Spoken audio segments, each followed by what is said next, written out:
Sorry, लगातार disturbance है मेरे इलाके में और मैं कुछ नहीं कर सकता इसमें। मैं उम्मीद कर रहा हूं कि अभी शायद कम्युनिकेशन ठीक रहे। आज हम लोग जो फेसबुक लाइव में बातचीत के लिए इकट्ठे हुए हैं, उसमें हमारा जो मकसद है वो ये है कि जो हमने विषय चुना है बातचीत के लिए वो ये है अराजकता, पॉपुलिज्म और नरेंद्र मोदी। और नरेंद्र मोदी और उनके चरित्र पर बात करते समय बीजेपी और उसकी राजनीतिक लाक्षणिकताओं और विशेषताओं पर बात करते समय यह चीज बार बार महसूस की गई है कि साधारण लोगों के बीच में जब हम लोग जाते हैं, उनसे बातचीत करते हैं,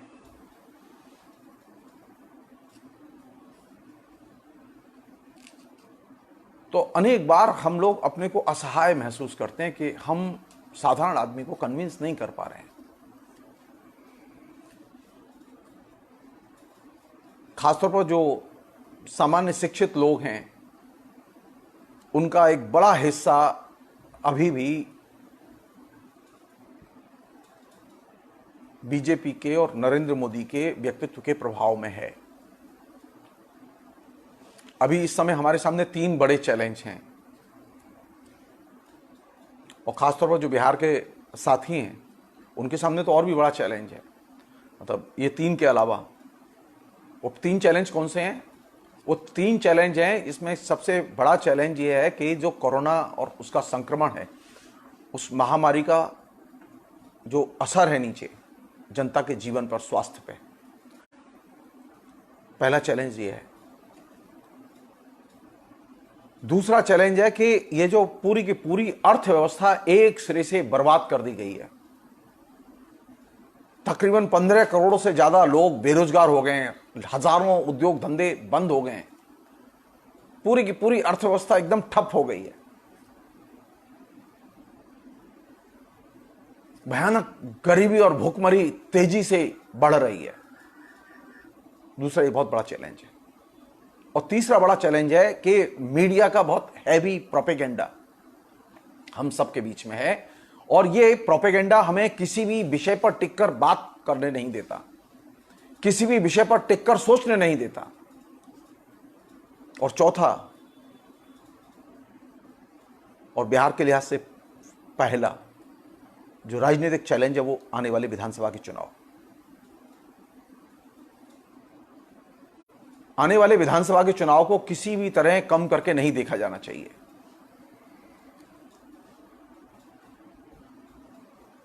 हम सबकी कोशिश होनी चाहिए, जो लोग पढ़े लिखे लोग हैं, लोग इंटरनेट से जुड़े हुए हैं, कुछ लोग जमीन से जुड़े हुए हैं, कुछ लोग संगठनों से जुड़े हुए हैं, कुछ लोग गांव, खेत, खलिहान, तमाम किस्म के जन संगठनों से जुड़े हुए हैं, गांव में लोगों के बीच में काम करते हैं। उन सब की ये जिम्मेदारी बनती है कि बीजेपी का जो ये नया चरित्र है, उस नए चरित्र के नए पाठ को घर घर पहुंचाएं। ये वह समय नहीं है कि हम इस खामख्याली में रहें। हम बुद्धिजीवी लोग हैं ना, पढ़े लिखे लोग हैं, और हमारे जो यार दोस्त होते हैं, मिलने वाले होते हैं, जिनसे हम लोग बातें करते हैं फेसबुक पर, जिनके हम लिखते हैं, जाते हैं, पढ़ते हैं, उनमें ज्यादातर वे लोग हैं जो हमारे विचारों से कन्विंस हैं, यानी समान विचार धर्मा लोग हैं। तो उनके विचार पढ़ते समय आपको यह महसूस होगा कि मोदी कमजोर हो रहा है और मोदी विरोधी लोग आगे बढ़ रहे हैं। यह गलतफहमी दिमाग से निकाल देनी चाहिए। कोरोना के महासंकट के दौरान नरेंद्र मोदी और ज्यादा ताकतवर बना है और लोकतंत्र और ज्यादा क्षत विक्षत हुआ है।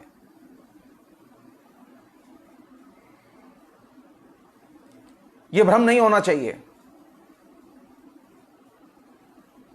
आज से 4 महीना पहले न्यायपालिका जो सुन रही थी और आज जो व्यवहार कर रही है, उसमें जमीन आसमान का अंतर है।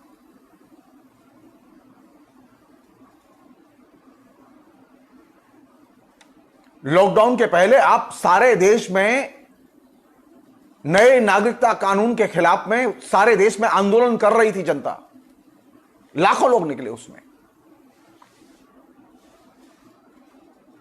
और आज स्थिति यह है कि इस 4 महीने में सबसे बड़ा परिवर्तन यह घटा है कि कोरोना महामारी के कारण पूरा का पूरा सिस्टम एकदम नीचे तक तोड़ दिया गया है। और मैं इस शब्द का प्रयोग जानबूझ के कर रहा हूं, तोड़ दिया गया है, वह टूटा नहीं है, जानबूझ के तोड़ा गया है।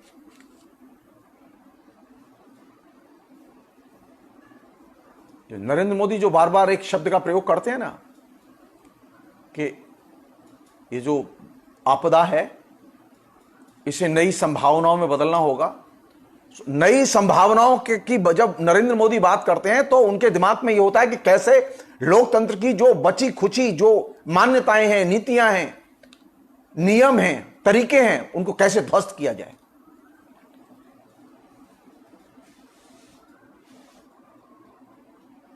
और मुझसे पूछा तो वो इस काम में अभी तक सफल रहे हैं।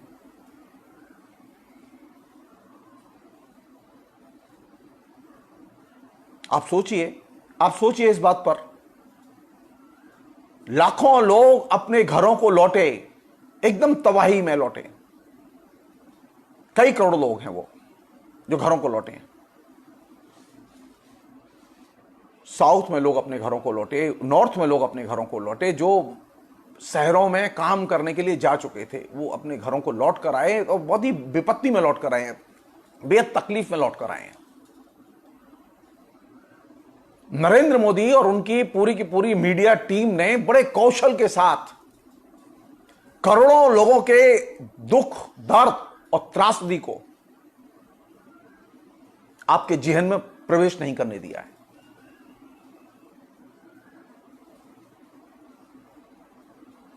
इसे कम मत समझिए आप। कायदे से गुस्सा होना चाहिए। बिहार में, दिल्ली में, कलकत्ते में, बंबई में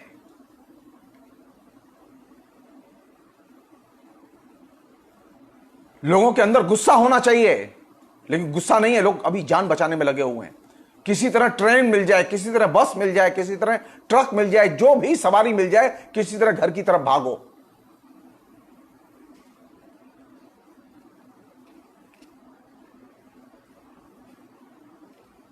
यानी केंद्र सरकार ने बड़े सुनियोजित ढंग से कोरोना को संप्रसारित होने दिया। और जब मैं कह रहा हूं कोरोना को सुनियोजित ढंग से संप्रसारित होने दिया तो इसके प्रमाण सामने हैं, लेकिन हम आम शिक्षित लोगों को इसके लिए कन्विंस नहीं कर पाए कि वे कन्विंस हों इस बात पर। हम सारे लोग जानते थे, सारी दुनिया में विश्व स्वास्थ्य संगठन का कम्युनिकेशन तेजी से घूम रहा था कि कोरोना का संकट आ गया है और कोरोना के संकट से निपटने के लिए सभी देशों की सरकारों को तैयारी करनी चाहिए, प्रिकॉशन लेने चाहिए। और प्रिकॉशन क्या हो सकते थे?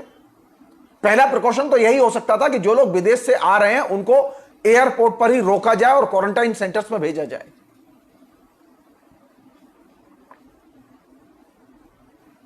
होटल, धर्मशाला, कॉलेज, यूनिवर्सिटी, इनके कैंपस क्वारंटाइन सेंटर्स में कन्वर्ट कर दिए जा सकते थे, आराम से कन्वर्ट किए जा सकते थे। लेकिन नरेंद्र मोदी की सरकार ने नहीं किया। जो लोग बाहर से आए उनको शहर में जाने दिया और कोरोना को फैलने दिया।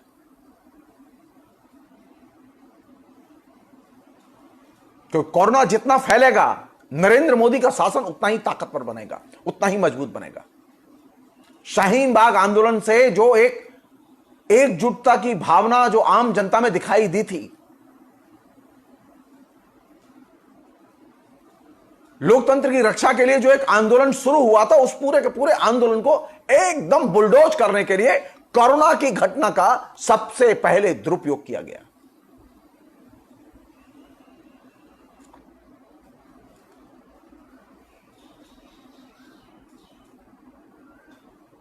तो इस गवर्नमेंट के शासन में जो लोग ये कहते हैं कि ये सुशासन है और बिहार में सुशासन बाबू का सुशासन है,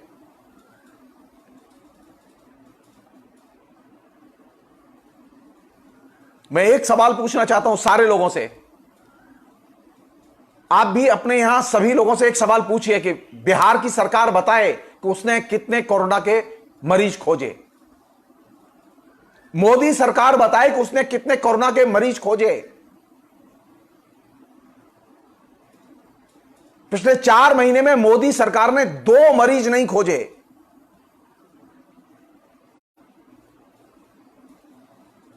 और नीतीश बाबू ने तो 1 मरीज भी नहीं खोजा। सरकारें होती किस लिए हैं? महामारी में सरकार की जिम्मेदारी है कि महामारी के खिलाफ में वो अपनी पूरी मशीनरी को रोड पर उतारे।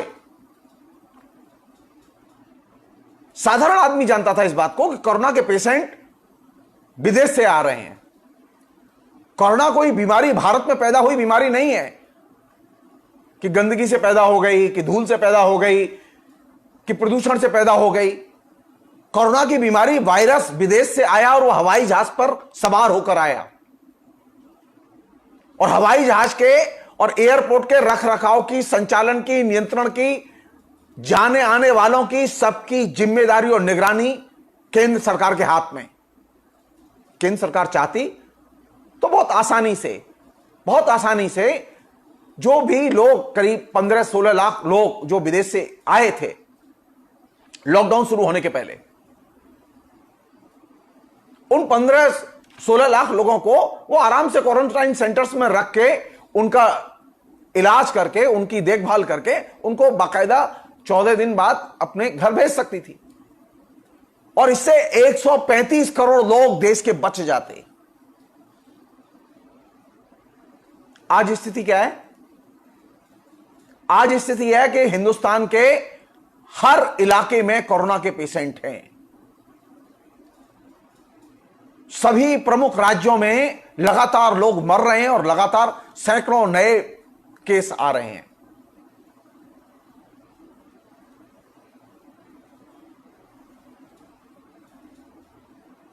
लेकिन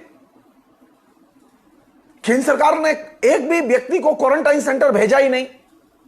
अब आप सोचिए, 15 लाख लोग विदेश से आए लेकिन केंद्र सरकार को एक भी क्वारंटाइन पेशेंट नहीं मिला। कितनी मजेदार सरकार है, आप सोचिए आप। और आप कन्विंस हैं, एक साधारण आदमी के जहन में यह बात उतार दी गई कि नरेंद्र मोदी जो कर सकते थे उन्होंने किया। लेकिन एक साधारण सी बात,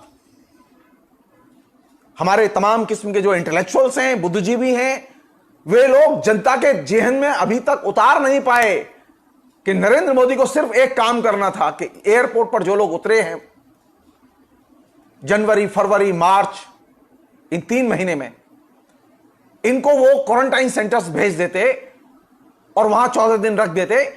ये देश के लिए बड़ी सेवा होती। लेकिन उन्होंने ये काम नहीं किया। और ये एक साधारण सी चीज हम अभी तक हिंदुस्तान की जनता को कम्युनिकेट नहीं कर पाए हैं। लॉकडाउन तो बहुत पीछे आया। सो पहली जिम्मेदारी हमारी बनती है कि हम ये बताएं कि कोरोना जो आया है वह एक सरकार की असफलता की वजह से वो देश में फैला है और आया है। केंद्र सरकार की असफलता थी। नरेंद्र मोदी के जो सहयोगी दल हैं, जिसमें कि नीतीश बाबू भी आते हैं, उनकी भी असफलता थी कि उन्होंने नरेंद्र मोदी पर दबाव नहीं डाला कि विदेश से आने वाले लोगों को आप क्वारंटाइन सेंटर्स भेजिए, घर मत भेजिए। ये जो कई हजार लोग जो मर चुके हैं अब तक, लाखों लोग जो अभी बीमार पड़े हैं, जिनकी रिकवरी नहीं हुई है,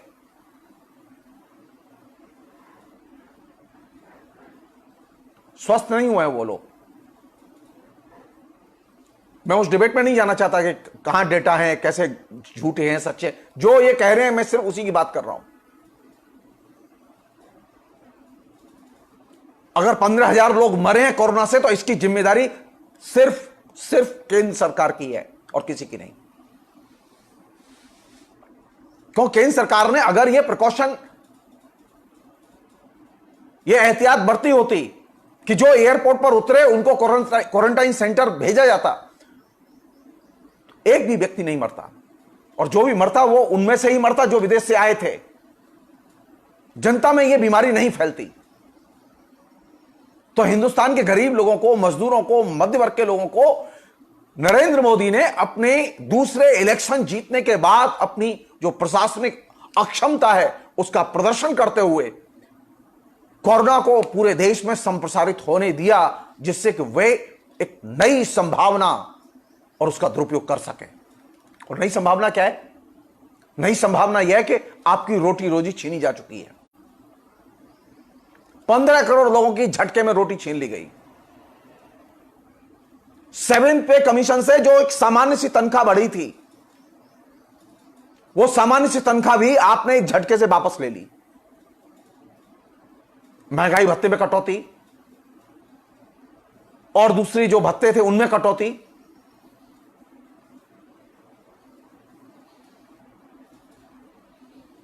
और बाजार का तो एकदम सर्वनाश। कोई छोटा देश नहीं है हिंदुस्तान। ऐसा देश है जिसमें कि करीब 70 करोड़ लोग ऐसे हैं जो कि भूमिहीन लोग हैं, डेली वेज वर्कर हैं, गरीब लोग हैं, झोपड़पट्टी में रहने वाले लोग हैं। ये वे लोग हैं जो कि रोज कमाते हैं और रोज खाते हैं। इनके पास में कोई जमा पूंजी नहीं है।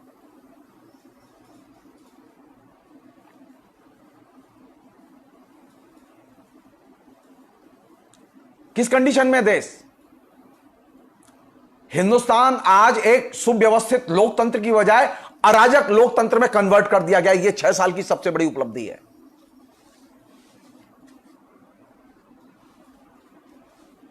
जो लोग कहते हैं कि नरेंद्र मोदी ने जो देश के लिए जो उपलब्धियां हासिल की हैं और जो दिया है, वो उपलब्धियां छोड़ दें, खाली जमीन देखो, बाजार कितने दिन से नहीं खुले।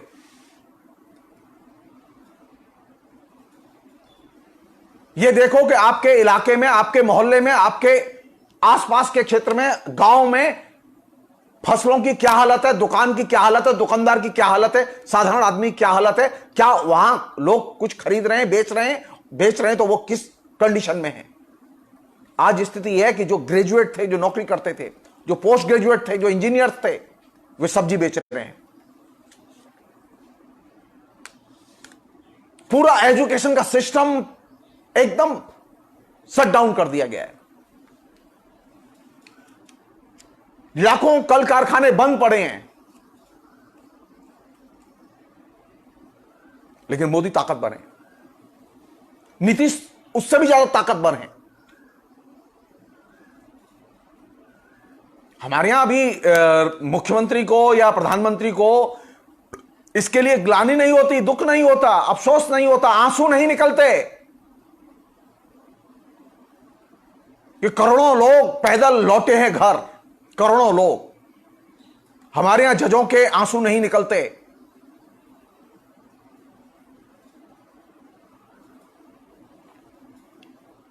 अब हमने दुखी होना बंद कर दिया है। कितना अच्छा लोकतंत्र विकसित किया है हमने अराजकता को देखकर भी अनदेखा करना शुरू कर दिया है और हम कह रहे हैं कि हम बहुत सुखी हैं, बहुत खुशहाल हैं। 6 साल पहले यही लोकतंत्र था। आप कल्पना कीजिए 2009 की। 2008-9 में सबसे बड़ी मंदी पूरी दुनिया में आई। अमेरिका पूरा शटडाउन हो गया। अमेरिका में करोड़ों लोग बेरोजगार होकर रोड पर आ गए, तनख्वाहें बंद हो गई उनकी। लेकिन भारत में एक व्यक्ति की तनख्वाह न तो कटी न बंद हुई, बल्कि जो 6th पे कमीशन लागू किया गया उस समय 40% तक तनख्वाहें बढ़ाई गई। और नरेंद्र मोदी ने एक सामान्य सी महामारी के समय, जिसको कि बहुत बेहतर ढंग से हैंडल किया जा सकता था, हिंदुस्तान की जनता की इनकम को एकदम जीरो कर दिया।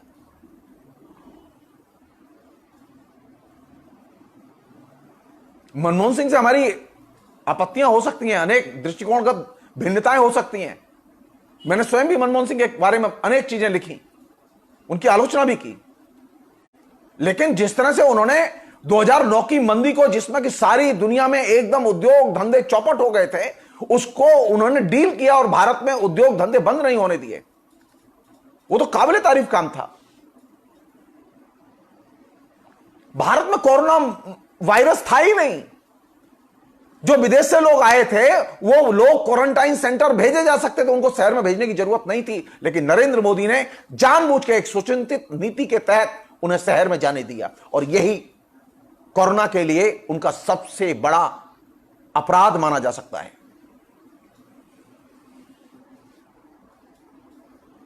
कोई छुप के कोरोना का पेशेंट भारत में नहीं आया, वो बाकायदा ऑफिशियली चेकिंग के जरिए आया है। एक अन्य चीज जो बहुत जरूरी है, यानी ये जो 4 लॉकडाउन हुए और 4 लॉकडाउन के बाद में जब भारत सरकार ने विदेश से लोगों को वापस बुलाने की कोशिश की कि विदेश में जो मजदूर हैं, जो अप्रवासी भारतीय हैं, जो विदेश में रहते हैं, वे लोग भारत आना चाहते हैं, तो उनके लिए जो हवाई जहाज भेजे और हवाई जहाज से जो लोग आए, लाखों लोग आए हैं, उनको भी नरेंद्र मोदी ने यह जानते हुए भी रोका नहीं, उनको भी शहर जाने दिया। तो आप बताइए, आपके देश में कोरोना फैलेगा कि नहीं फैलेगा? क्योंकि जो कोरोना पीड़ित इलाकों से, जो कोरोना प्रभावित इलाकों से विदेशों से आ रहे हैं लोग, जो स्वयं कोरोना पीड़ित हैं, उनको सरकार एयरपोर्ट पर रोक नहीं रही है, उनको क्वारंटाइन सेंटर्स भेज नहीं रही है, उनको घर जाने दे रही है। और यह कब किया आपने? लॉकडाउन 4 के बाद आपने ये काम किया। तो कोरोना के जरिए जो एक नई आपदा पैदा हुई थी, उस आपदा को नरेंद्र मोदी ने लोकतंत्र के संहार की अपनी नई रणनीति के तौर पर कन्वर्ट कर दिया, और यह उनकी सबसे बड़ी सफलता है। हम लोग रोक नहीं पाए हैं उसे, बल्कि उल्टा हुआ है। जो लोग जनतंत्र की लड़ाई में जुड़े हुए थे, जो शाहीन बाग आंदोलन में जुड़े हुए थे लोग, उन पर तमाम लोगों पर झूठे केस इस बीच में लगाए गए, उनके खिलाफ चार्जशीट दाखिल की गई है। दर्जनों ऐसे लोग हैं, उसमें पॉलिटिकल एक्टिविस्ट हैं, उसमें इंटेलेक्चुअल्स हैं, उसमें तमाम किस्म के स्वयंसेवी संगठनों के एक्टिविस्ट हैं।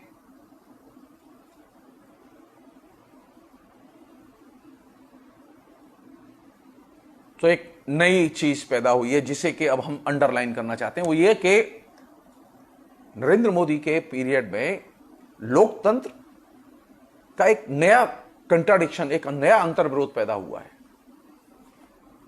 वो नया अंतर्विरोध क्या है? अब लोकतंत्र सिर्फ उसके लिए जो कि बीजेपी के साथ है। लोकतंत्र उन लोगों के लिए नहीं है जो बीजेपी का विरोध करते हैं। बीजेपी की यह जिम्मेदारी बनती है कि वे लोकतंत्र की जो उन्होंने जो हत्या की है, उस हत्या का उनसे हिसाब मांगा जाना चाहिए।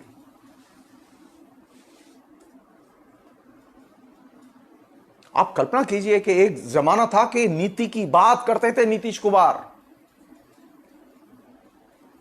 और आज वो सबसे घृणित और लोकतंत्र विरोधी राजनीतिक पार्टी के साथ हैं।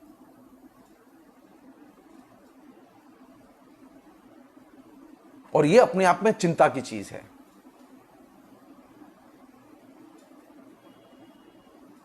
बिहार में यह दबाव पैदा किया जाना चाहिए, आम जनता के बीच में यह दबाव पैदा किया जाना चाहिए कि बीजेपी के लोग जहां पर भी जाएं, जिस गांव में जाएं, जिस बस्ती में जाएं, जिस मोहल्ले में जाएं, जिस शहर में जाएं, वो चाहे सरकार के आदमी हो, नीतीश के या बीजेपी के लोग हों, इनको बाकायदा सवालों से घेरा जाना चाहिए।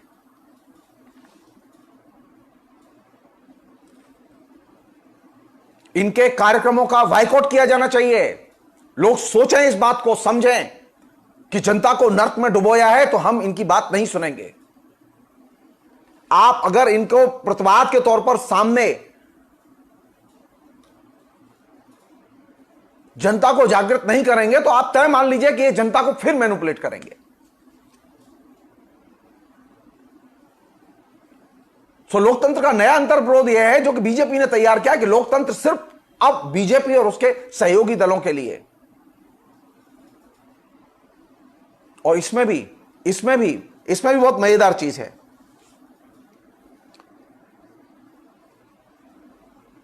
लोकतंत्र के बारे में बोलने का हक सिर्फ उनको है जो कि ऑफिशियल हैं।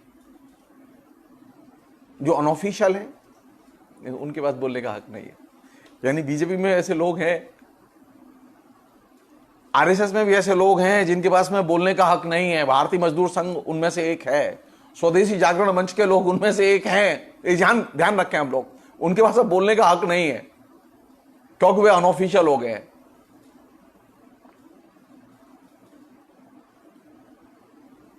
हमने एक लोकतंत्र ऐसा विकसित किया था जिसमें कि सभी लोग बोल सकते थे, सभी लोग प्रतिवाद कर सकते थे, सभी लोगों के सामने चुनौतियां जो होती थी, राजनीतिक मसले जो होते थे, उन्हें रख सकते थे। लेकिन इतना हैवी प्रोपेगेंडा विकसित किया गया है पिछले 6 साल में, और कोरोना पीरियड में तो स्पेशली एकदम टेरर क्रिएट किया है मीडिया के जरिए कि जो ऑफिशियल है उसी की बात मानो, जो ऑफिशियल नहीं है उसकी बात मत मानो।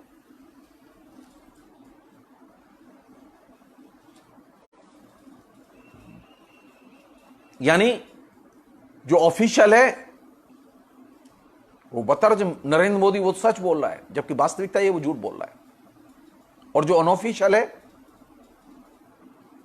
वो गलत बोल रहा है और झूठ बोल रहा है। ये एकदम उल्टा है। जो अनऑफिशियल है वे सच बोल रहे हैं।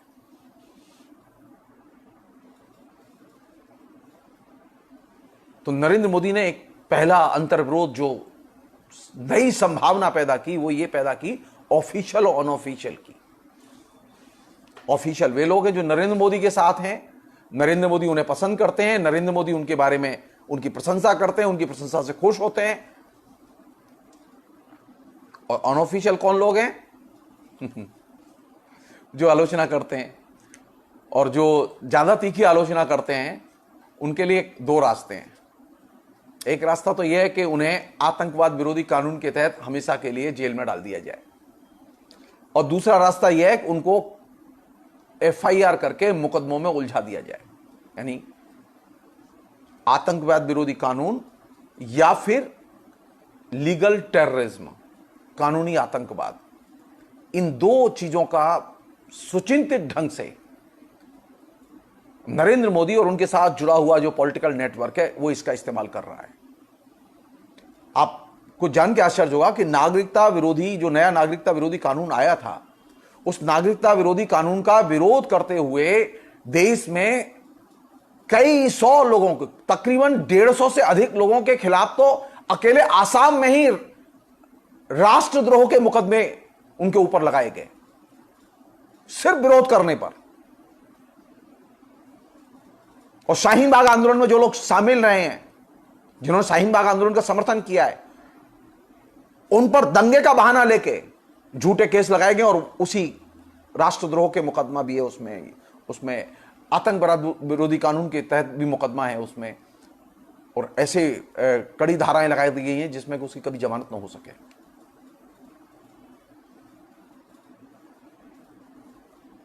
और जो ऑफिशियल है वो झूठ बोले, वो चाहे मंत्री हो, चाहे वो स्वयं प्रधानमंत्री हो, चाहे वो मुख्यमंत्री हो, सिर्फ शर्त यह है कि वो नरेंद्र मोदी के साथ हो। जो नरेंद्र मोदी के साथ है उसके साथ खून माफ है, और जो नरेंद्र मोदी के साथ नहीं है उसके लिए 2 ही ऑप्शन है, या तो वो जेल जाए या वो मुकदमे झेले और हिरासमेंट झेले।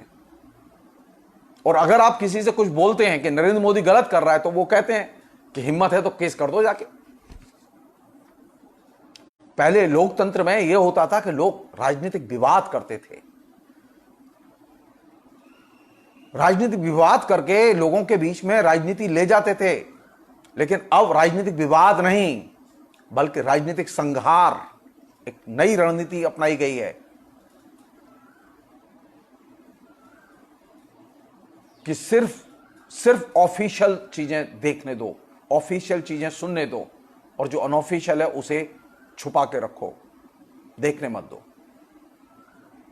वो तो खैरियत है कि ये थोड़ा सा सोशल मीडिया हमारे बीच में है, लेकिन इसके भी एक खतरे हैं, मैं उसकी बाद में कभी चर्चा करूंगा। लेकिन मैं जो चीज आपसे शेयर करना चाहता हूं वो ये कि नरेंद्र मोदी ने पिछले लॉकडाउन का फायदा उठाते हुए पहला काम यह किया कि डेमोक्रेसी और डेमोक्रेसी के अंदर जो उपलब्ध जो तमाम स्वतंत्रताएं थी, उन स्वतंत्रताओं को एक सिरे से रौंद दिया है। इमरजेंसी नहीं लगाई है।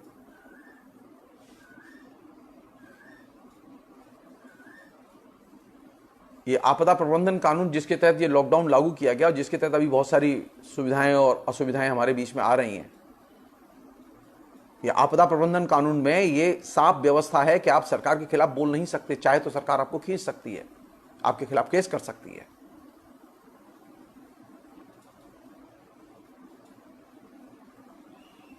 बाकायदा सुप्रीम कोर्ट ने लॉकडाउन शुरू होने के साथ ही जब पिटीशन गई, कोरोना वायरस और लॉकडाउन से संबंधित समस्याओं को लेकर, तो उसमें सुप्रीम कोर्ट ने एक ऑर्डर में साफ कह दिया कि सरकार की कोई आलोचना पसंद नहीं की जाएगी, सरकार जो कर रही है वो ठीक कर रही है। तो अदालत भी सरेंडर कर चुकी है, जैसे इमरजेंसी में किया था उसने।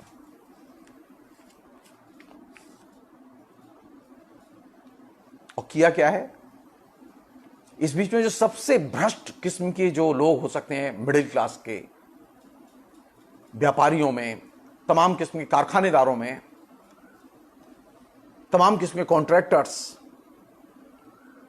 वो भ्रष्ट और करप्ट और दलाल जो नेटवर्क है, उस नेटवर्क को बहुत तेजी से इस बीच में एक्टिव कर दिया गया है।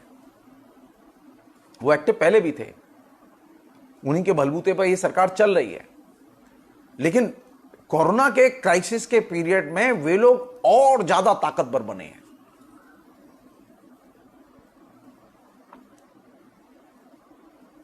मैंने एक बात, जब 20 लाख करोड़ का जो पैकेज आया था, उस समय एक बात मैंने फेसबुक पे कही थी अपने एक प्रोग्राम में, मैं आप लोगों को भी मेंशन कर रहा हूं खाली। जिस दिन नरेंद्र मोदी 20 लाख करोड़ रुपए का पैकेज हिंदुस्तान की जनता के लिए डिक्लेयर कर रहे थे, तो उसमें 6 लाख करोड़ रुपए का एक वह भी पैकेज शामिल था जो कि रिजर्व बैंक ने जारी किया था व्यापारियों के लिए, उद्योगपतियों के लिए, छोटे छोटे जो लोग काम करते हैं उनके लिए, कि वो चाहें तो बैंक से लोन ले सकते हैं। आपको जान के आश्चर्य होगा कि लॉकडाउन के पीक में जब लोग घर से नहीं निकल रहे थे, लोग बैंक नहीं जा रहे थे, सारे देश में नरेंद्र मोदी की सरकार ने बैंक में घर बैठे बैठे 6 लाख करोड़ रुपए का कर्ज बांट दिया।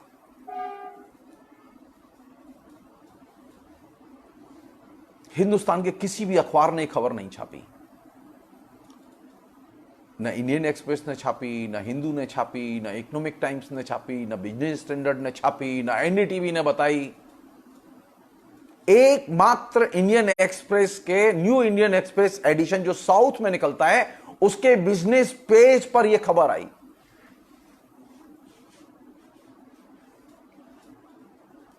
यह कैसे संभव है कि जब देश में पूरी तरह से शटडाउन हो, और शटडाउन के पीरियड में भारत सरकार तकरीबन 6 लाख करोड़ रुपया जो रिजर्व बैंक ने कर्ज के लिए जारी किया है, उसे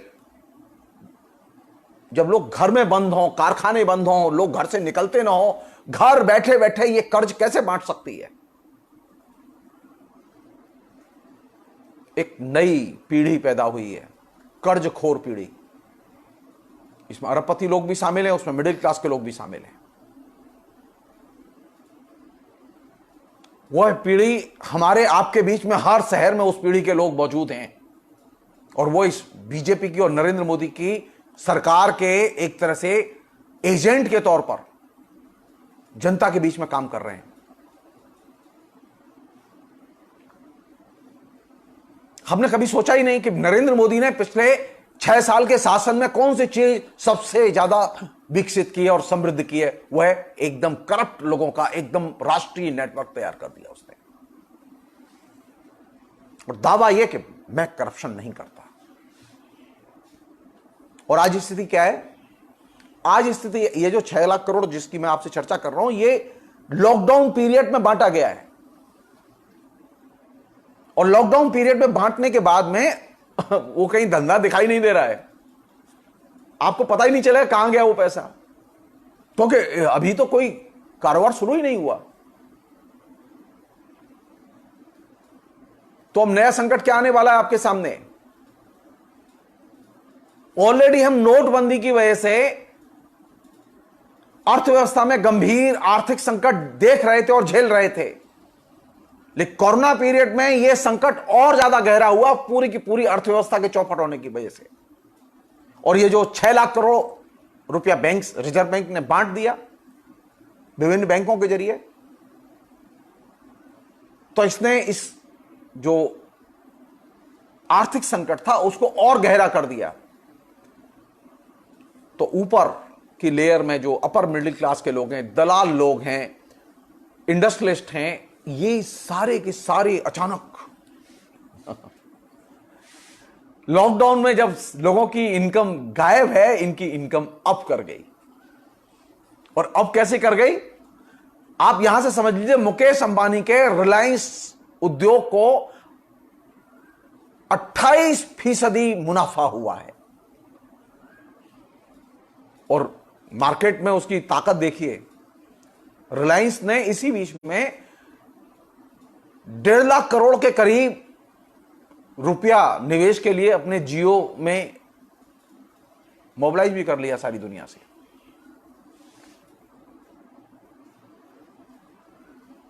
तो कोरोना किसके लिए संभावना है? बैंकों के लिए संभावना नहीं है, बैंकों का तो पैसा डूब रहा है। साधारण आदमी के लिए संभावना नहीं है क्योंकि उसकी तो नौकरी जा चुकी है, उसकी दुकान बंद हो चुकी है, उसका कोई बिजनेस नहीं है। जो लैंडलेस लेबर है, जो दैनंदिन मजदूरी करने वाला मजदूर है, उसकी तो मजदूरी जा चुकी है। उसके लिए कोरोना में कोई संभावना नहीं है भूख से मरने के अलावा। संभावना उनके लिए पैदा हुई जो कि नरेंद्र मोदी की और बीजेपी की गुड बुक में थे। और ऐसे लोगों का वे कई लाख लोग हैं, तकरीबन 40 लाख से ऊपर लोग हैं पूरे देश में, पूरा नेटवर्क है जो एक साथ जिस समय नरेंद्र मोदी कहते हैं कि मैं, जैसे उन्होंने कहा ना पिछली बार, उन्होंने ये बात कही कि मैं 1 घंटे के अंदर लोन सैंक्शन करा सकता हूं। बैंकों का आदेश दे दिया गया जो लोग बिजनेस करना चाहें 1 घंटे के अंदर उनके लिए लोन सैंक्शन होगा और वो चाहें तो आके 1 करोड़ उसके ऊपर पैसा ले जाएं।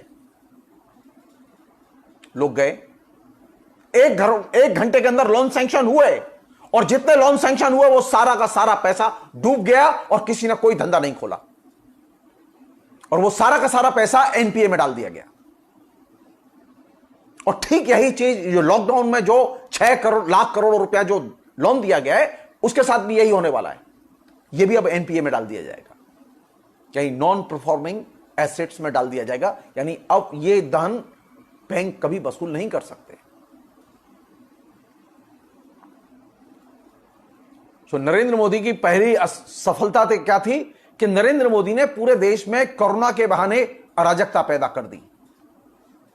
और दूसरी सफलता यह कि उन्होंने नोटबंदी और कोरोना इन दोनों के साथ सामंजस्य बिठाते हुए पूरे बैंकिंग सिस्टम में, पूरी अर्थव्यवस्था में एकदम अराजकता पैदा कर दी। और इस मायने में ये दोनों चीजें, यानी सामाजिक अराजकता और आर्थिक अराजकता, ये दोनों चीजें नरेंद्र मोदी की सबसे बड़ी पूंजी हैं और उपलब्धि हैं जिसके बहाने वे आज सबसे ताकतवर हैं। बैंक के संकट को, सामान्य जीवन में जो स्वास्थ्य का संकट है, उसको साधारण आदमी अभी गंभीरता से लेने के लिए तैयार नहीं है। स्थिति इतनी बदतर है कि अगर आज आपकी तबीयत खराब हो जाए तो आप कहीं इलाज कराने जाएं तो आपको डॉक्टर नहीं मिलेगा शहर में। मैं 55 दिन तक मथुरा में अपने घर में था, अकेला था, और हालत यह थी कि बार बार जो पता चल रही थी मुझे कि शहर में कोई डॉक्टर नहीं है जो कि आपका फोन भी उठा सके और आपको सलाह दे सके। कायदे से होना यह चाहिए कि क्राइसिस पीरियड में हमारे पास में ज्यादा से ज्यादा मददगार होने चाहिए, ज्यादा से ज्यादा मदद देने वाले डॉक्टर होने चाहिए, सरकार ज्यादा से ज्यादा एक्टिव होनी चाहिए। लेकिन हुआ उल्टा।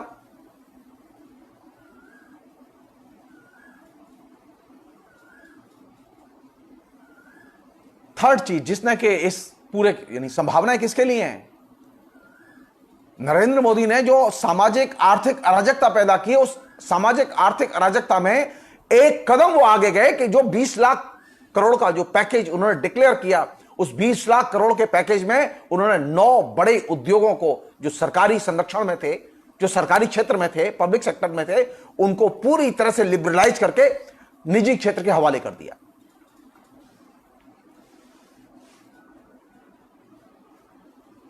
यानी नरेंद्र मोदी जानते थे, वो पहले से तैयार थे कि कोरोना आ रहा है। और कोरोना आ रहा है तो किसके लिए आ रहा है? जनता के लिए तो तबाही लेके आया कोरोना, लेकिन अमीरों के लिए वो एकदम लक्ष्मी की वर्षा हो रही है। अमीरों के यहां कोई तबाही नहीं हुई है, अमीरों को कोई नुकसान नहीं हुआ इससे।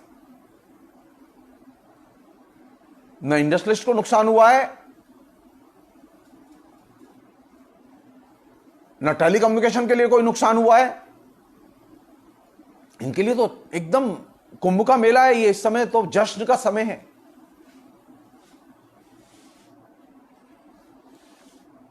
और लोकतंत्र के लिए, डेमोक्रेसी के लिए ये सबसे बुरा समय है। आप जुलूस नहीं निकाल सकते क्योंकि जनता को आतंकित कर दिया गया इतना, जनता को समझा दिया गया इतना कि एक साथ मत निकलना, निकले और मरे। और अगर निकले और तुम्हारे अंदर से डर निकल गया तो पुलिस तो है, बाद में पुलिस समझा देगी तुम्हें, मार मार के भगाएगी, नहीं तो गिरफ्तार कर देगी। आपको इलाज नहीं मिल रहा लेकिन आप जुलूस नहीं निकाल सकते। आपके शहर में कोई व्यवस्था नहीं है लेकिन आप आंदोलन नहीं कर सकते क्योंकि पुलिस आपको घर से निकलने नहीं देगी। हमने ऐसे लोकतंत्र की तो कल्पना नहीं की थी कि जब विपत्ति आएगी तो हम सड़क पर न निकल सकें। आम जनता विपत्ति के समय सड़क पर निकलती रही और आंदोलन करती रही है, यह उसका अधिकार है। लेकिन अब कोरोना के नाम पर पूरे के पूरे देश को एक पुलिस शासन व्यवस्था में कन्वर्ट कर दिया गया है।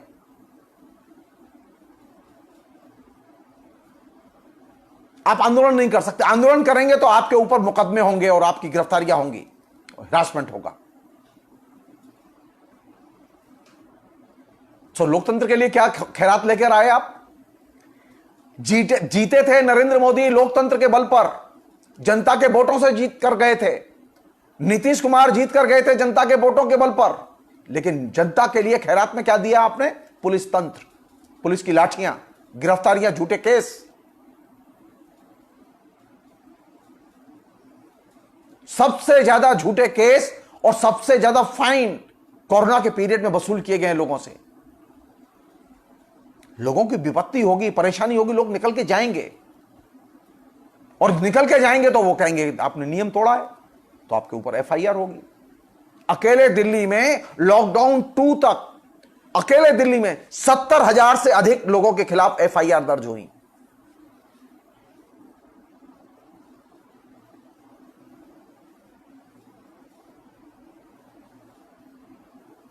लोगों की जरूरत होगी तो कहां जाएंगे वो, बताइए आप। परेशानी होगी कब जाए, कहां, कैसे निकलेंगे? जब अगर लॉकडाउन लगा होगा तो निकलने पर पाबंदी होगी और आप बीमार हैं तो आप डॉक्टर को दिखाने जाएंगे कि नहीं जाएंगे? और अगर आप डॉक्टर को दिखाने जाएंगे तो आपकी ये जिम्मेदारी बनती है कि नहीं बनती है कि डॉक्टर आपको उपलब्ध रहे, और सरकार की जिम्मेदारी बनती है कि नहीं बनती है कि डॉक्टर अपनी दुकान खोले। लेकिन सरकार ने लॉकडाउन लागू करके डॉक्टरों की दुकानें बंद करा दी, आपकी संभावना इलाज की एकदम खत्म कर दी। और नरेंद्र मोदी हमसे आगे कह रहे हैं कि इस आपदा में आप संभावनाएं खोजिए। जब लोगों की जान पर बन आई हो तो उन्हें एक सामान्य सी चीज चाहिए अपने अस्तित्व रक्षा के लिए, सामान्य सी दवा। और यह सामान्य सी दवा शहर में अवेलेबल नहीं है। मैं आपको एक छोटा सा किस्सा बता रहा हूं, मैं आपको, इससे आपको इस परेशानी का एक अंदाजा लगे। एक साधारण सी चीज है कि अगर जहां कोरोना का पेशेंट मिला है उस इलाके को आप सील कर देते थे, लेकिन आपने उस इलाके को सील करने के नहीं, उसके आसपास के 200 मीटर का इलाका आपने सील कर दिया या 250 मीटर का इलाका सील कर दिया। आपने 250 मीटर का इलाका सील करने की बजाय, यानी जिस मोहल्ले में व्यक्ति मिला है उस मोहल्ले को सील करने की बजाय आपने क्या किया? पूरे शहर को सील कर दिया। उसकी जरूरत नहीं थी।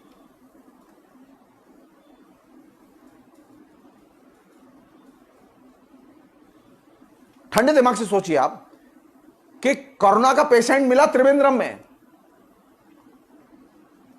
लॉकडाउन कहां लागू हुआ? त्रिवेंद्रम में लागू होता, समझ में आई?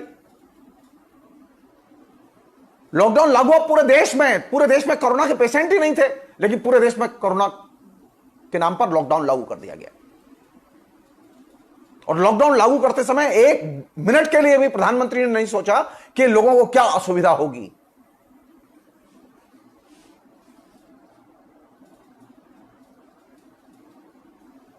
करोड़ों लोग ऐसे हैं जो रोज खाना खरीदते हैं और खाते हैं, करोड़ों, एक दो लोग नहीं। उनकी संख्या 30 करोड़ से अधिक है जो डेली परचेज करते हैं और खाते हैं।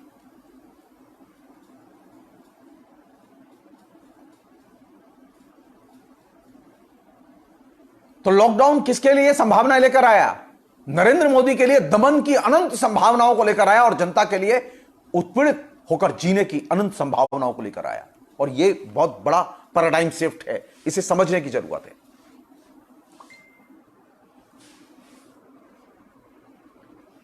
दूसरी एक चीज जो घटी, तेजी से घटी, वो क्या थी?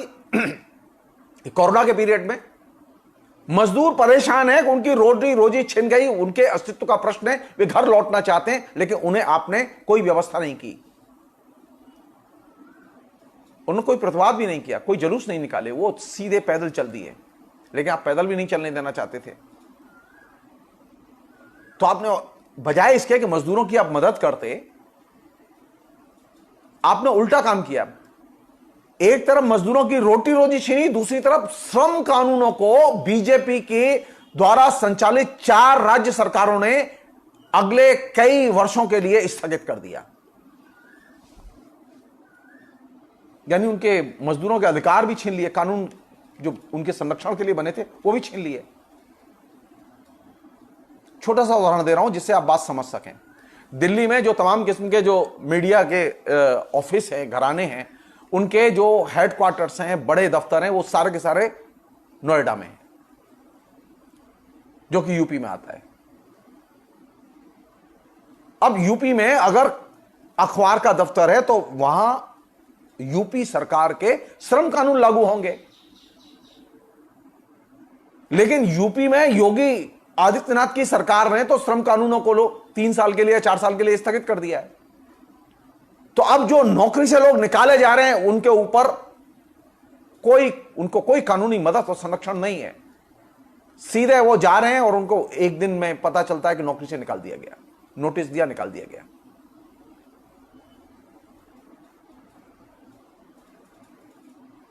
अभिव्यक्ति की आजादी के रखवालों का जब यह हाल है, मजदूर जो देश में सबसे ज्यादा उत्पादन करके देते थे, उनका जब यह हाल है कि मौका लगा के उनके सारे कानून उत्तर प्रदेश, मध्य प्रदेश, गुजरात, इन राज्य सरकारों ने सीधे के सीधे मजदूरों के कानून छीन लिए जो मजदूरों को संरक्षण देते थे। तो ये बताइए कि लॉकडाउन पीरियड में लोकतंत्र मजबूत हुआ या कमजोर हुआ? कमजोर हुआ, क्योंकि मजदूरों के अधिकार छीने गए। मजदूरों के अधिकार थे कि उनके पास सामान्य सी सुरक्षाएं थीं, कोई बहुत बड़ी सुरक्षाएं नहीं थी, लेकिन वे सुरक्षाएं तो थीं।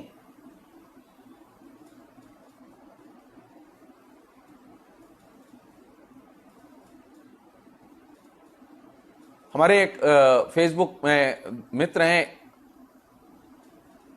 जगदानंद पांडे, वो पूछ रहे हैं आप बताइए कहां गया पैसा। मैं सिर्फ एक आंकड़ा बता सकता हूं पांडे जी, पिछले 3 साल के जो आंकड़े उपलब्ध हैं वो ये बताते हैं कि भारत से हर साल तकरीबन 70 से लेकर 80 हजार लोग विदेश जा रहे हैं और विदेश जाके विदेश की नागरिकता लेके बस रहे हैं। और वे लोग अपने साथ में सामान्य नहीं, मोटी पूंजी ले जाके वहां बस रहे हैं।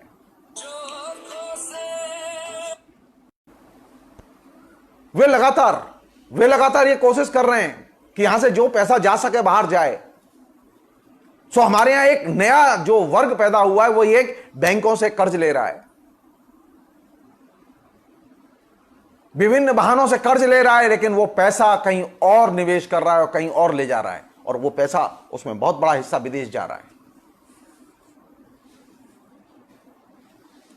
लेकिन ये तो जिम्मेदारी सरकार की है कि सरकार बताए कि वो पैसा कहां गया।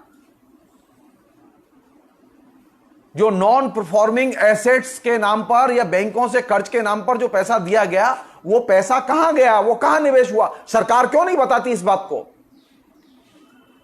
यह सवाल तो सरकार से पूछा जाना चाहिए, बार बार पूछा जाना चाहिए। लेकिन अब स्थिति यह है कि अब वो पैसा कहां गया, ये लोग, हम लोग ही पता करके बताएं उन्हें? नहीं नहीं, सरकार कुछ तो करेगी। सरकार किस लिए है फिर? एक अन्य चीज, और वो ये कि अगर इस कोरोना के पीरियड और इस पूरे दौर को, जो 6 साल नरेंद्र मोदी ने हमारे बीच में विकसित किया है, इस दौर को अगर एक ही वाक्य में बांधने की कोशिश करें तो वो क्या है? भारत की जनता का जीवन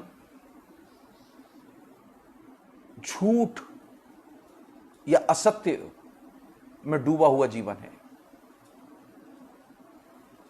पिछले 6 साल में, और खासतौर पर पिछले 4 महीने में, जितने बड़े स्केल पर झूठ बोला गया और जितनी बार झूठ बोला गया, इतना झूठ पहले कभी किसी ने नहीं बोला। झूठ बोलने के और झूठ के रिपीट करने के सारे जितने भी आंकड़े थे, सब फेल हैं।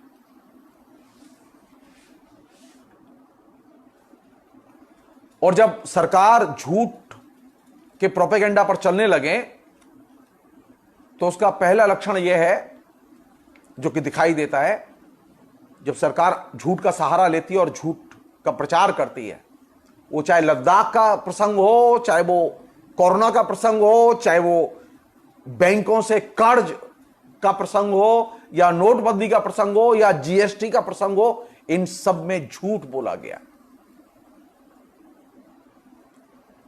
और जब झूठ बोला जाता है तो सरकार राजनीतिक तौर पर संचालित नहीं होती, बल्कि वो ब्यूरोक्रेसी के जरिए संचालित होती है। नरेंद्र मोदी के पिछले 6 साल का जो सबसे बड़ा जो प्रशासनिक चेंज है, वो ये कि नरेंद्र मोदी की सरकार बीजेपी के द्वारा संचालित सरकार नहीं है, बल्कि वह नौकरशाही के द्वारा संचालित सरकार है। बीजेपी तो सिर्फ उसका अनुकरण कर रही है, और सरकार को सिर्फ 2 लोग चला रहे हैं, नरेंद्र मोदी और मोहन भागवत। मोहन भागवत असंवैधानिक सत्ता के केंद्र के तौर पर बाहर बैठे हुए आरएसएस के जो प्रमुख हैं, उनके निर्देश से ही सरकार चल रही है। वो हर सरकार की गलत सही सारी नीतियों को इंडोर्स कर रहे हैं। पहली बार हुआ है आरएसएस की हिस्ट्री में, पहली बार हुआ ही है। पहले यह नहीं था, होता था। अटल बिहारी वाजपेयी की सरकार के समय में यह नहीं होता था। अगर अटल बिहारी वाजपेयी की सरकार ने कोई गलत काम किया है और स्वदेशी जागरण मंच के लोग या भारतीय मजदूर संघ के लोग विरोध कर रहे हैं, तो आरएसएस के लोग बीच बचाव कराते थे और सरकार को इंडोर्स नहीं करते थे। लेकिन जब से नरेंद्र मोदी की सरकार आई है, आरएसएस का पूरा पैंतरा बदल चुका है, और आरएसएस अब सीधे, आरएसएस के प्रमुख सीधे नरेंद्र मोदी की हर नीति को इंडोर्स कर रहे हैं, उसको समर्थन दे रहे हैं। तो 2 ही लोग हैं हिंदुस्तान में जो इस सरकार को चला रहे हैं, वो बाहर से मोहन भागवत और सरकार में नरेंद्र मोदी। और ये जो अमित शाह और ये तमाम राजनाथ सिंह, ये सब बहुत छोटे लोग हैं, बहुत छोटे लोग हैं, इनको कोई अस्तित्व नहीं है। अगर नरेंद्र मोदी अभी फूंक मार दे तो ये लोग कह दे नरेंद्र मोदी की बेहोश हो जाओ, तो तय मानिए सब बेहोश हो जाएंगे। नरेंद्र मोदी इतना ताकतवर है अभी, क्योंकि नरेंद्र मोदी ने अपनी तमाम किस्म की व्यूह रचना के जरिए सामान्य लोगों को तो झूठ में मजा लेने की आदत डाल दी। साधारण आदमी आइडियोलॉजिकली झूठ में मजा लेने लगा और झूठ को सच समझने लगा, जो कि इसकी सबसे बड़ी ताकत है, आइडियोलॉजिकल ताकत है। और दूसरी उसने क्या किया कि उसने पूरी की पूरी ब्यूरोक्रेसी को अपने नेटवर्क का हिस्सा बना लिया, और अब वो बीजेपी के जरिए काम नहीं करते, वो ब्यूरोक्रेसी के जरिए काम करते हैं।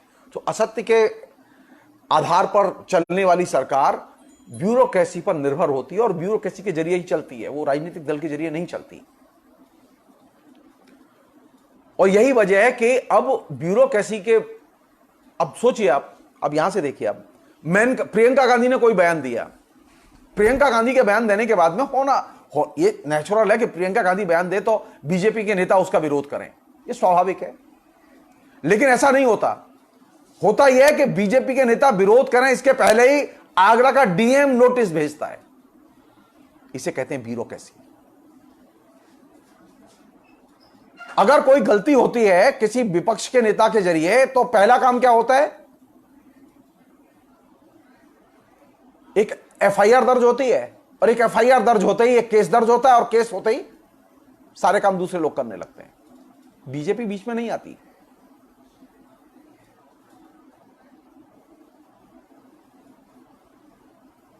पुलिस और नौकरशाही ये दो बहुत महत्वपूर्ण तंत्र हैं जिसको के इफेक्टिवली इस्तेमाल किया है नरेंद्र मोदी ने।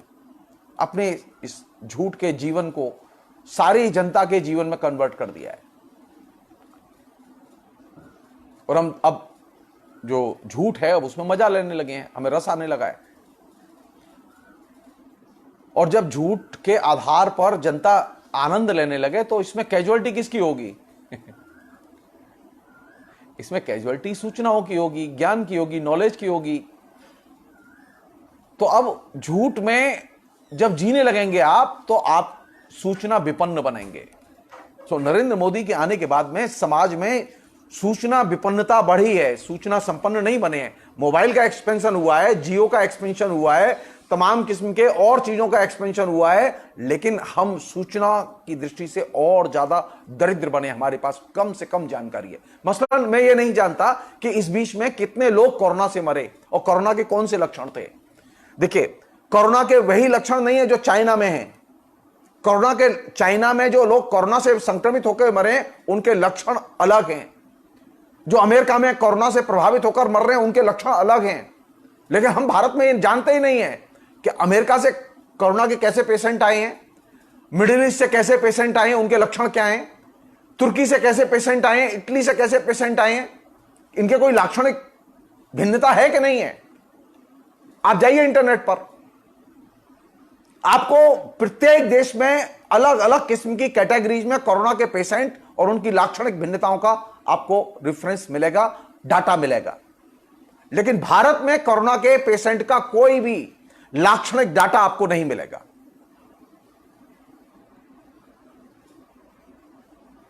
हमारे यहां तो बस किसी तरह से सरकार ने बता दिया जी 15,000 मर गए, ये बता दिया जी 4.5 लाख से ऊपर लोग अब कोरोना से पीड़ित हैं।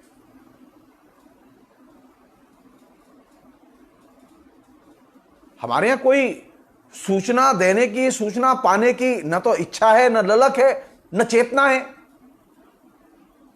तो कोरोना के पीरियड में हम ज्यादा और ज्यादा सूचना विपन्न बने हैं, सूचना दरिद्र बने हैं। आर्थिक दरिद्रता तो आई है, लोकतांत्रिक दरिद्रता भी आई है, लेकिन साथ साथ सूचना दरिद्रता भी आई है, क्योंकि ये तीनों चीजें एक साथ कनेक्टेड हैं। एक अन्य चीज है जो विकसित हुई है, जिसको कि नरेंद्र मोदी ने बहुत ही इंटेलिजेंटली डेवलप किया है, वो ये कि हर चीज को मैनिपुलेट करो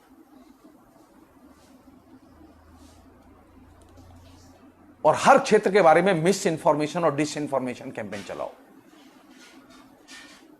नरेंद्र मोदी के साथ में जो साइबर सेल जुड़ा हुआ है उसका काम ही यही है। बीजेपी के जो कई राज्यों में जो साइबर सेल के नेटवर्क है उनका काम ही यही है कि मिस इंफॉर्मेशन और डिस इंफॉर्मेशन को और ज्यादा तेज करो, और ज्यादा प्रभावशाली बनाओ।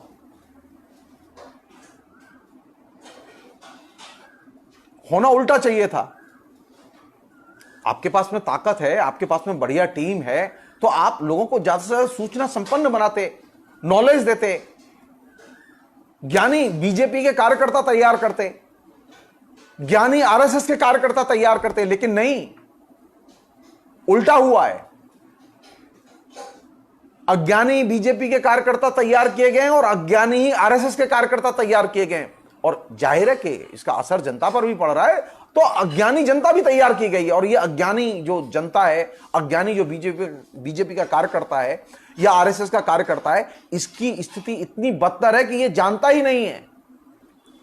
अगर व्हाट्सएप पे मैसेज आ रहा है तो ये पलट के सोचता ही नहीं है कि ये सही भी है या गलत भी है।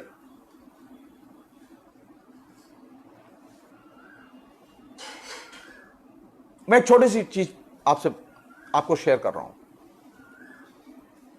आप नरेंद्र मोदी से या बीजेपी के नेताओं से पूछिए कि कोरोना के आने के बाद में बीजेपी की राष्ट्रीय कार्यकारिणी की कितनी मीटिंग हुई है जिनमें नीतिगत फैसले लिए गए।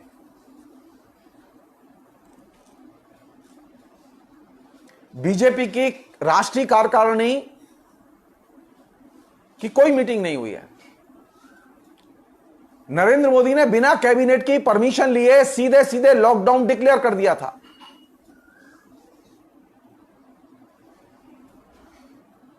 उन्होंने विपक्ष के लोगों से सलाह करना तक जरूरी नहीं समझा कि फोन करके बात कर लें, बुला के बात कर लें। पार्लियामेंट चल रही थी, पार्लियामेंट में डिस्कस करके बात कर लें। लेकिन पार्लियामेंट में जब यह प्रश्न उठाया गया कि कोरोना आ गया है, हम डिस्कस करना चाहते हैं, विपक्ष के लोग मांग कर रहे थे, लेकिन नरेंद्र मोदी ने सुनी नहीं।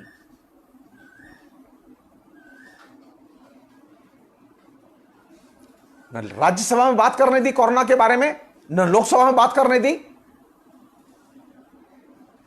तो कोरोना के बारे में फैसले किसने लिए? सिर्फ एक व्यक्ति ने, नरेंद्र मोदी। न संसद ने फैसले लिए, न कैबिनेट ने फैसले लिए, न बीजेपी की एग्जीक्यूटिव ने फैसले लिए। और जब एक व्यक्ति फैसले लेगा तो देश का क्या भविष्य होगा, हम कल्पना कर सकते हैं। नरेंद्र मोदी ने संसद में प्रवेश करते समय, आपको याद हो वो दृश्य कि संसद के सीढ़ियों के स्पर्श करते हुए उन्होंने प्रवेश किया था और यह वायदा किया था कि वो संसदीय गरिमा और मर्यादाओं का ख्याल रखेंगे और संसदीय नियमों का पालन करेंगे।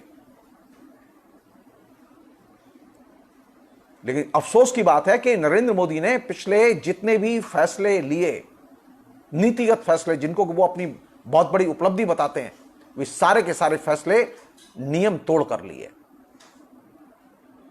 नियम तोड़ने का मतलब यह है कि नरेंद्र मोदी का मानना है कि अब जो कुछ फैसला है तत्काल लो और पार्लियामेंट में लो। कैसे हो सकता है ये? कैसे हो सकता है ये? आप नोटबंदी करना चाहते हैं, आपने किसी से डिस्कस नहीं किया। आप 370 एबॉलिश करना चाहते हैं, आपने किसी से डिस्कस नहीं किया। आप जीएसटी लाना चाहते हैं, आपने किसी से डिस्कस नहीं किया। आपने पूरे देश पर लागू कर दिया, और पूरे देश में नहीं, जहां जहां जिस क्षेत्र में आपने जो चीज लागू की वहां एकदम क्योस करके छोड़ दिया। 370 लागू होने के बाद में बतर्ज नरेंद्र मोदी तो कश्मीर में तो खुशहाली लौट आनी चाहिए थी, लेकिन कश्मीर में खुशहाली नहीं लौटी है। 5 अगस्त 2019 से कश्मीर शटडाउन पड़ा हुआ है। वहां सभी रोजगार धंधे सब चौपट हो चुके हैं। प्रतिदिन 145 करोड़ रुपए के बिजनेस का नुकसान हुआ है लोगों का। आप हिसाब लगाइए कि 5 अगस्त से लेकर आज तक कितना नुकसान हो चुका है वहां। किसके ऊपर जिम्मेदारी है इसकी?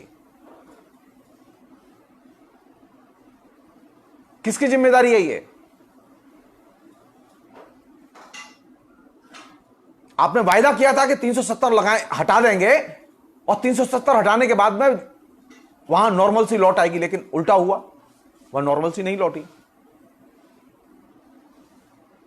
वहां न आतंकवाद घटा, न आतंकी हमले घटे, सामान्य लोगों के जीवन में सुरक्षा का भाव लौटा नहीं है, रोजगार का लौटे नहीं है। पूरा का पूरा टूरिज्म एकदम ध्वस्त पड़ा है। किसकी जिम्मेदारी है ये? विपक्ष ने तो कोई विरोध नहीं किया, कश्मीर की जनता ने भी कोई विरोध नहीं किया। सिर्फ आपने 370 हटाने के नाम पर कश्मीर में अराजकता पैदा कर दी और छोड़ दिया कश्मीर को। तो नरेंद्र मोदी की जो पॉलिटिक्स है, उसकी स्टाइल है, उसकी शैली है, उसकी ये खास विशेषता है कि वो जहां जिस विषय पर हाथ लगाते हैं वहां वो एकदम क्योस करके, अराजकता पैदा करके छोड़ देते हैं। और वे इस अराजकता को ही अपने लिए एक नई संभावना के तौर पर देखते हैं, और इस अराजकता के बहाने ही वे लोकतांत्रिक हकों पर हमले करते हैं, जनता के नॉर्मल लाइफ को डिसरप्ट करते हैं।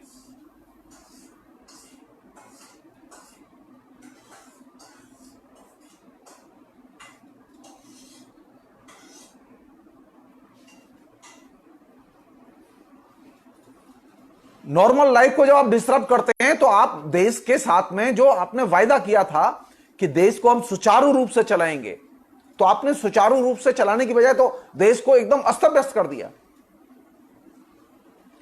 एक अन्य पहलू जिस पर के मैं आपका ध्यान खींच के और ये बातचीत में रोकूंगा,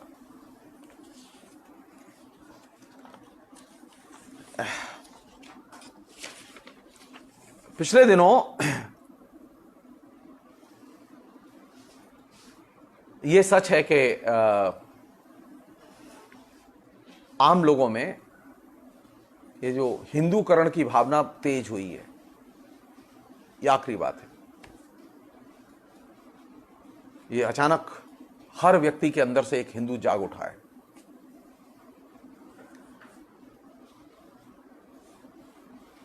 और ये कुछ तो मोदी ने प्रचार किया अपने 2014 के इलेक्शन के समय तरीके से, और कुछ उनके जो सहयोगी संगठन हैं बीजेपी के, आरएसएस के, उन लोगों ने प्रचार किया और हिंदूकरण की जो भावना पैदा की, इसने सामान्य लोगों में सेल्फ हिंदूकरण की प्रवृत्ति को जन्म दे दिया। अब उन्हें बोलने की जरूरत नहीं पड़ती, अब अपने आप ये लोग हिंदू हो रहे हैं और हिंदू ढंग से सोच रहे हैं। यानी सामान्य जन को लोकतांत्रिक दृष्टि से देखने की बजाय, सोचने देने की बजाय आपने हिंदू की दृष्टि से, धर्म की दृष्टि से सोचने के लिए तैयार किया। और ये जो हिंदूकरण और उसके आधार पर समाज को संगठित करने का काम किया, वो हिंदूकरण क्या है बेसिकली? जब आप अपने अंदर हिंदू खोजने लगते हैं, अपने मित्रों में हिंदू खोजने लगते हैं, फेसबुक पर हिंदू खोजने लगते हैं, हर घटना के पीछे हिंदू खोजने लगते हैं और हिंदुओं की एकता खोजने लगते हैं, तो आप अपने साथ ही हिंसा करते हैं। कहीं वैचारिक हिंसा करते हैं, कहीं सामाजिक हिंसा करते हैं। तो हिंदूकरण का विचार वो निजी और सामाजिक, वैचारिक और शारीरिक दोनों ही तरह की हिंसा को जन्म देता है। और ये जो वैचारिक हिंसा है, जो कि सोशल मीडिया में तो बहुत है, व्हाट्सएप में इफरात में है, तमाम किस्म के व्हाट्सएप ग्रुप में वो इफरात में है। तो हिंदूकरण जो आया, वो हिंदूकरण अपने साथ क्या लेकर आया? हिंदू पहले भी थे, हिंदुओं को एकजुट करने की कोशिश पहले भी हुई है, लेकिन हिंदुओं के नाम पर वायलेंस इतना कभी नहीं हुआ, इतना वैचारिक हिंसाचार कभी नहीं हुआ। और यह हिंसाचार इस बीच में और बढ़ा है। कोरोना को भी हिंदू मुसलमान में बांटने की कोशिश की गई।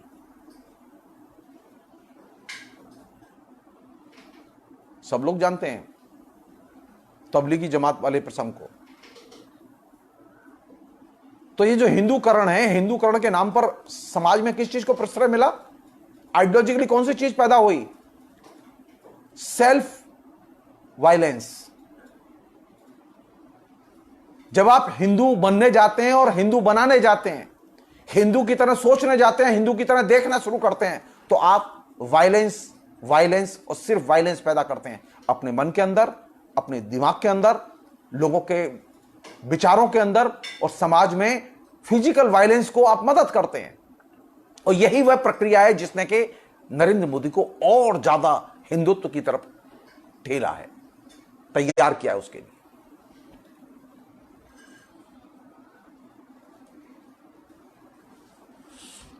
और ये जो पूरी की पूरी प्रक्रिया थी, इस पूरी की पूरी प्रक्रिया को सिर्फ आपने जनता तक सीमित नहीं रखा। यह हिंदूकरण जो हुआ, उस हिंदूकरण को आपने एक राजनीतिक नाम दिया, नेशनलिज्म, राष्ट्रवाद।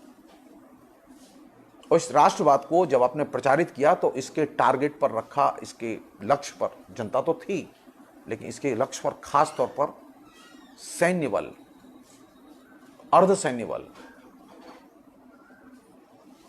सो एक नई चीज पैदा हुई, और राष्ट्रवाद के साथ में सैन्यवाद। और अब कोई भी चीज आप न तो राष्ट्रवाद की आलोचना कर सकते हैं, न आप हिंदूकरण की आलोचना कर सकते हैं, न हिंदुत्व की आलोचना कर सकते हैं। अगर सेना कोई गलती करे या सेना के बारे में आलोचना कर सकते हैं। अब आप अवशब्द हैं किसके लिए? सेना सही, हिंदू सही, हिंदूकरण सही, हिंदुओं के नाम पर अल्पसंख्यकों के खिलाफ, निर्दोष लोगों के खिलाफ जो हिंसाचार है वो सही। यानी हिंदूकरण का जो सिद्धांत आया उसने मैं सही, हिंदुत्व सही और बाकी सब गलत। बाकी सब गलत का मतलब हिंदुत्व सही और लोकतंत्र गलत। मुझे हिंदुत्व चाहिए, लोकतंत्र नहीं चाहिए। मुझे हिंदुत्व चाहिए, धर्मनिरपेक्षता नहीं चाहिए। हमारे यहां लोकतंत्र की, संविधान की बुनियाद थी धर्मनिरपेक्षता और लोकतांत्रिक मान्यताएं और मर्यादाएं और मूल्य।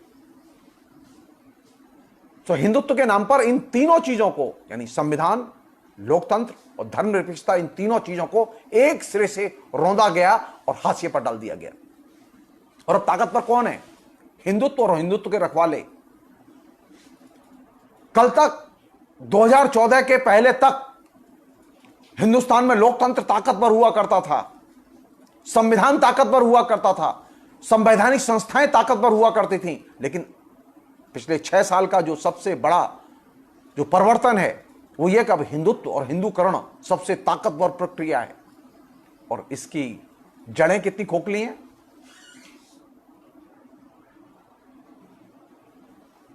आज स्थिति है कि पूरे देश की इकोनॉमी 2% जीडीपी के नीचे चली गई है।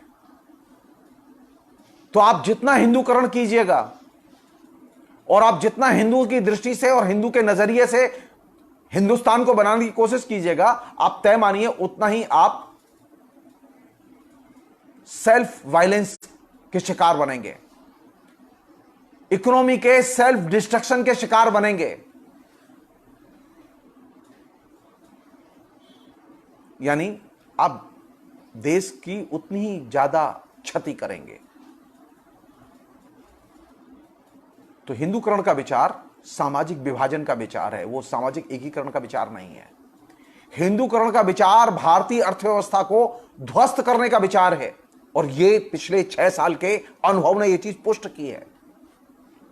कोरोना तो कल आया, 4 महीने हुए कोरोना को आए।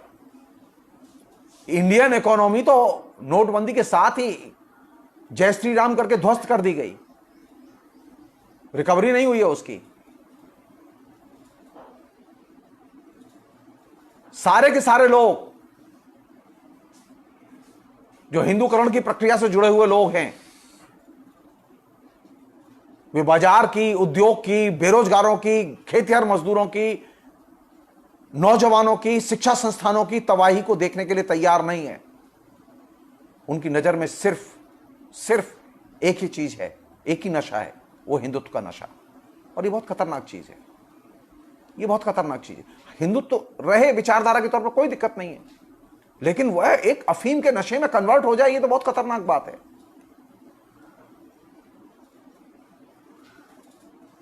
हिंदुस्तान की जनता को हिंदुओं से कोई खतरा नहीं है, हिंदुस्तान के हिंदुओं को किसी से कोई खतरा नहीं है। किससे खतरा है? हिंदुस्तान के हिंदुओं को, हिंदुस्तान की जनता को खतरा अगर किसी से है तो वो बीजेपी की सरकार से खतरा है। हिंदुस्तान के हिंदुओं का सबसे अधिक आर्थिक नुकसान किसने किया? पिछले 6 साल में सबसे अधिक आर्थिक क्षति किसकी हुई और किसने की? मसलन जो 15 करोड़ लोग जो नौकरी से, विभिन्न किस्म के रोजगार के धंधों से पिछले 4 महीने में नौकरी से निकाल दिए गए, सड़क पर आ गए, उनमें अधिकतर कौन लोग हैं? उनमें अधिकतर हिंदू हैं। ये वे हिंदू हैं जो हिंदूकरण की प्रक्रिया के शिकार बने हैं। और हिंदूकरण की प्रक्रिया का मतलब है दिशाहीन राजनीति और अराजक राजनीति। और यही वजह है कि नरेंद्र मोदी, मैं उन्हें अराजक राजनीति का एक तरह से जनप्रिय नायक मानता हूं। अराजक राजनीति का उन्होंने जो मुहावरा विकसित किया है वो वह मुहावरा नहीं है जो कि वो कन्विंस करके विकसित किया है। उन्होंने लोगों के पहले जेहन में उतारा गया कि मोदी नहीं तो देश नहीं, और मोदी आएंगे तो सबके एकदम दुख दर्द दूर कर देंगे। लेकिन आज स्थिति है कि मोदी आ गए, एक बार नहीं दूसरी बार भी आ गए, और जनता की रग रग में दर्द है। कोई क्षेत्र नहीं है जो कि इस दर्द से कराहता ना हो, सिर्फ एक ही वर्ग है जो इस दर्द से कराहता नहीं है। एक ही वर्ग है, बीजेपी के लोग। बीजेपी के जो समर्थक हैं वो इस दर्द को महसूस नहीं करते। जो हिंदुस्तान के अमीर लोग हैं, कारखानेदार हैं, जो अपर क्लास के लोग हैं, जो बैंकों से करोड़ों का कर्ज लेकर भाग गए हैं, वे लोग हैं, वे मोदी से खुश हैं, उनको कोई तकलीफ नहीं है। तकलीफ है उन लोगों के लिए जिनकी संख्या 130 करोड़ के करीब है। और खुश लोग कौन है? सिर्फ 5 करोड़ लोग। अब आप तय कर लीजिए कि हिंदूकरण किसके लिए है? बहुसंख्यक हिंदुओं के लिए है या अल्पसंख्यक ये जो कारखानेदार हैं, जो बैंक से कर्ज लेकर खा जाने वाले लोग हैं, ये दलाल लोग हैं, ये तमाम किस्म के बिल्डर हैं, जो माफिया हैं, उनके लिए है ये? सो नई जो चुनौती है वो कहां है? अराजकता की जो पॉलिटिक्स की शुरुआत नरेंद्र मोदी ने की थी, आज वह पूरे देश में बड़ी शान से फल फूल रही है उसकी खेती। और उसकी फसल कौन लोग काट रहे हैं? उनकी फसल वे लोग काट रहे हैं जो कि राजनीति में एकदम, जिन्होंने किसी भी किस्म की नीति का, संसदीय मान्यता का और मूल्यों का अनुकरण नहीं किया। उसमें नीतीश कुमार सबसे पहले आते हैं।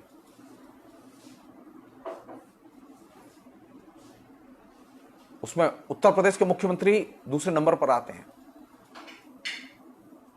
हम में से अधिकतर लोग ये बात देखने के लिए तैयार नहीं है कि सामने जो तबाही हो चुकी है वो तबाही क्या है। जो लोग यहां पर भी, जो लोग असहमत हो रहे हैं, असहमत होना बुरी बात नहीं है, होना चाहिए असहमत, लेकिन सवाल यह है कि क्या आप असहमति के नाम पर देशद्रोह का मुकदमा लगा सकते हैं, जो कि आपने किया। आसाम में 145 लोग राष्ट्रद्रोह के मुकदमे में फंसा दिए गए।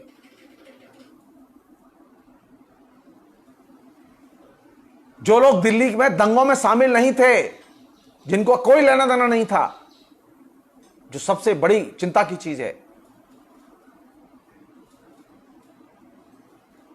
अराजकता की राजनीति करते समय एक जनप्रियता का ऊपरी आवरण डाला गया और उस आवरण के आड़ में सांप्रदायिक राजनीति की गई और अर्थव्यवस्था की गहरी क्षति की गई।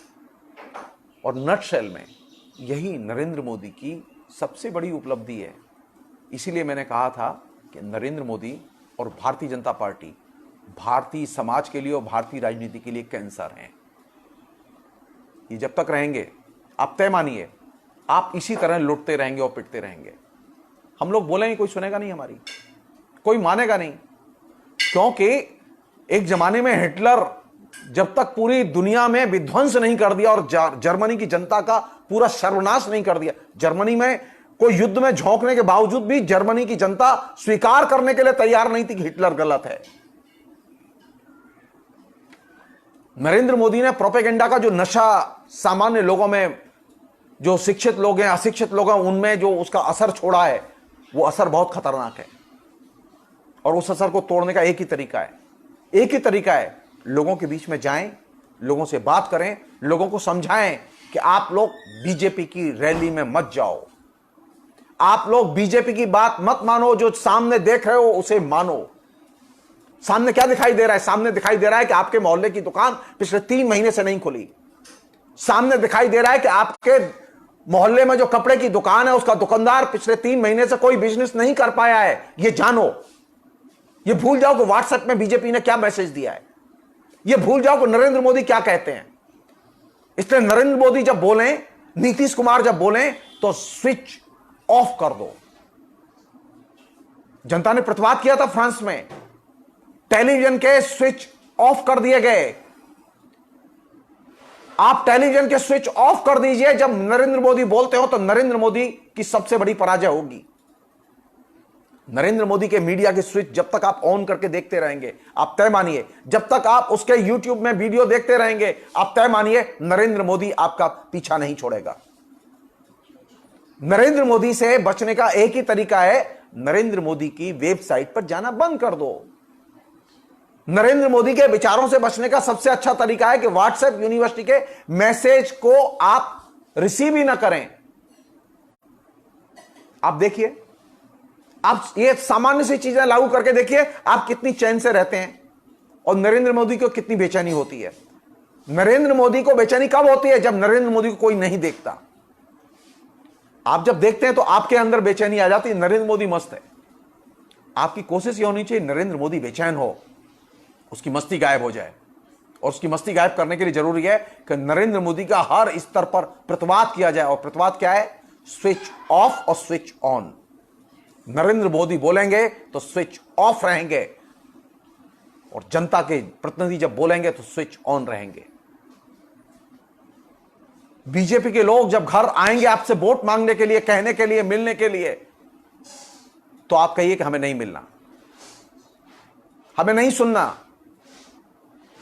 जब तक आप बीजेपी का बहिष्कार नहीं करेंगे, आप तय मानिए, आप तय मानिए, आप उनके प्रलोभन में और मैनिपुलेशन में फंसते रहेंगे।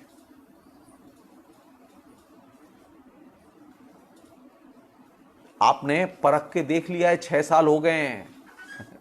अब परखने के लिए क्या नर्क में जाना बाकी है? रो रो नर्क में फेंक दिया है देश को। अभी भी समझिए। और सिर्फ एक चीज, आप अपनी तरफ से बीजेपी की बात सुनना बंद कर दीजिए। और आप जब बात सुनना बंद कर देंगे, आप तय मानिए बीजेपी का पूरा तंत्र लड़खड़ा के गिर पड़ेगा। और जो लोग वामपंथी लोग हैं, प्रगतिशील लोग हैं, उनसे मेरा अनुरोध है कि वे सामान्य लोगों के बीच में जाएं और उनको बताएं कि बीजेपी ने क्षति क्या की है। सिर्फ बार बार उसे बताया जाना चाहिए, बिना विश्राम के बताया जाना चाहिए, क्योंकि अनवरत प्रचार चल रहा है कि बीजेपी ने बहुत अच्छा काम किया है। मैं तो एक ही बात बताऊंगा कि बीजेपी ने एक ही अच्छा काम किया कि पूरे देश को अराजकता में झोंक दिया है, पूरे देश को आर्थिक अराजकता में झोंक दिया है। और यही नरेंद्र मोदी ने सबसे बड़ी देश की बुरी सेवा की है, अच्छी सेवा नहीं है। आप लोगों ने सुना, बहुत बहुत शुक्रिया, थैंक यू।